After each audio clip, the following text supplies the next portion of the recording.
김건희가 15일 네덜란드에서 도착한 이후로 언론에 보도가 되지 않고 있습니다.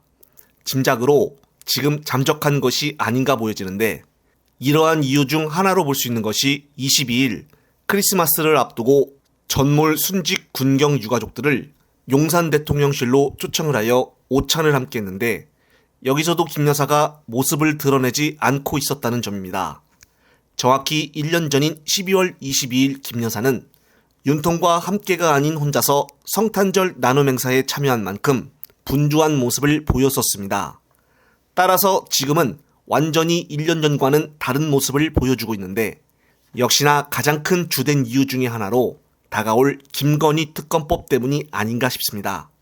이것 때문에 앞으로 당분간은 계속 얼굴이 보이지 않을 것으로 보여지는데, 특히나 현재 한동훈이가 급히 장관직을 그만두고 국진당 비대위원장으로 간 만큼 어떻게든 이 특별법을 막아보려고 애간장을 태우겠지만 28일 통과될 것을 막을 수가 없습니다. 지금 서초구 대검찰청에서도 이를 대비하여 그동안 도이치모터스 주가 조작 사건에 대해서 조사한 자료들을 수집하여 정리하고 있다는 소문도 들리고 있습니다. 이미 특검법에 대해 만만의 준비를 한다는 이야기인데요. 만약 이번에 특검법을 통해 뭔가가 드러나게 된다면은 이것을 종합적으로 수사한 검사 또한 수사 대상에 오를 수 있습니다. 하지만 우리나라에서는 무엇인가 죄가 드러났음에도 불구하고 검찰의 제19 감싸기는 여전하다는 것을 지금도 보여주는 대목이 있습니다. 그것은 바로 어제 언론에 보도가 된 백현동 개발비리 사건 수사를 무마해 준다면서 거액의 금품을 수수한 임 전 고검장과 총경 출신 광모 변호사의 영장 발부 상황입니다. 두 사람의 차이는 검사 출신인 임 전 고검장은 영장이 기각이 된 반면 경찰 출신인 광모 변호사는 구속이 됐다는 것입니다. 임 전 고검장은 예전 드루킹 특검 후보로도 오를 만큼 대검찰청 차장검사를 지낸 유명했던 사람으로 알려졌습니다. 따라서 이 사람을 영장 청구한 것에 대해서 상당히 놀랐었는데, 아니나 다를까 역시 임 씨는 영장이 기각이 되고 곽씨만 구속되었다는 것입니다. 임 전 고검장의 통장에 거액의 1억이 계좌이체로 받은 것이 드러났고, 부동산 중개업자 이모 씨에게 수사 무마 청탁을 받기 전 큰 사건을 덮으려면 법무부 장관 정도는 돼야 한다고 말했다는 내용이 영장 청구서에 적시될 정도라고 하는데, 임 씨가 기각이 된 것으로 보아 역시나 고위직 검찰 출신들이 제대로 수사를 받거나 처벌받은 적을 본 적이 없습니다.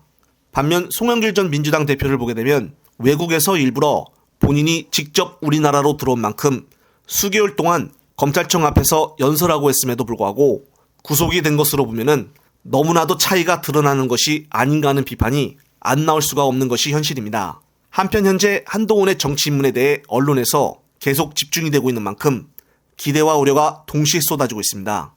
어제는 보수 유튜버에서 공개하는 여조를 갖고 전 방송사에서 한동훈 띄우기에 바빠 보였는데, 이에 대해 김유정 민주당 전 의원이 앞으로 펼쳐질 일에 대해 이해가 갈 만큼 뼈 때리는 직격을 하였는데, 영상 보시면서 이번 편 마무리하겠습니다. 과연 본인이 선언한 바대로 자기는 공공선을 위해서 일해왔고 맹종하지 않는다라고 선언했습니다마는 과연 그렇게 할 수 있을까? 못한다. 저는 이렇게 규정합니다. 인요한 위원장이 혁신위원장으로 왔습니다마는 나라님 얘기하고 월권 할 수 없다라고 얘기했을 때 이미 끝났거든요. 그런데 한동훈 장관의 이 모습은 어제 원로회의에서 뭐 이순신 장군까지 비유가 나왔던데 그건 정말 심하다.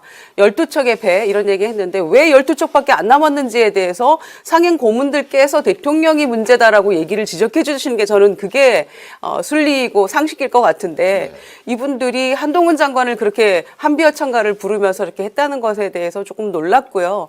그래서 그런 점에서 한동훈 장관이 맹종하지 않는다라고 얘기했습니다마는 이미 그런 기류를 보이고 있다 이렇게 생각합니다. 인요한 위원장이 뭐 나라님 월권 얘기했을 때 이미 끝났다라고 제가 말씀드린 것처럼 한동훈 장관이 이렇게 얘기합니다. 김건희 특검법에 대해서 악법이라고 규정을 합니다. 그리고 그 명품백에 대해서 뭐라고 얘기했습니까? 몰카 공작이라고 얘기를 합니다. 자, 이미 그것은 맹종할 준비가 되어 있다는 걸 국민들에게 선언하는 것과 다름없다. 그래서 출발도 하기 전에 이 비대위는 삐걱거릴 수밖에 없다라고 생각하고요. 보십시오. 이준석 전 대표서부터 김기현 대표 이르기까지, 그리고 중간에 유력한 당권 주자들을 다 날리고 한동훈 띄우고 그런데 그 한동훈 비대위원장이 과연 살릴 수 있을 것인가 이 부분에 있어서는 저는 불가능할 것이다 이렇게 생각하고요. 어쩌면 총선 전에 제3의 비대위가 또 구성될 수도 있다라는 보수 측 인사들의 우려도 있습니다. 그런 점에서 보수 언론 오늘 아침에 사설에서도 얘기하지 않았습니까? 언행이 부적절한 한동훈 장관이 과연 비대위원장 잘할 수 있을 것인가 이렇게 우려하고 있거든요. 예. 그런 점에서 본인이 뭐 기자들 질문하는 기자들 향해서 뭐 검사하면 잘하겠어요라고 모독하지 않았습니까? 그리고 엊그제는 그 명품백에 대해서 질문하니까 그거 민주당에서 질문하라고 시켰나요? 뭐 이런 취지로 얘기를 했어요. 자, 서초동 출입하는 법조 기자와 국회 출입하는 기자들은 예. 정치권의 기자는 확연히 차이가 날 겁니다. 겪어보면 아 이거 장난이 아니구나라고 한동훈 장관 생각할 텐데요.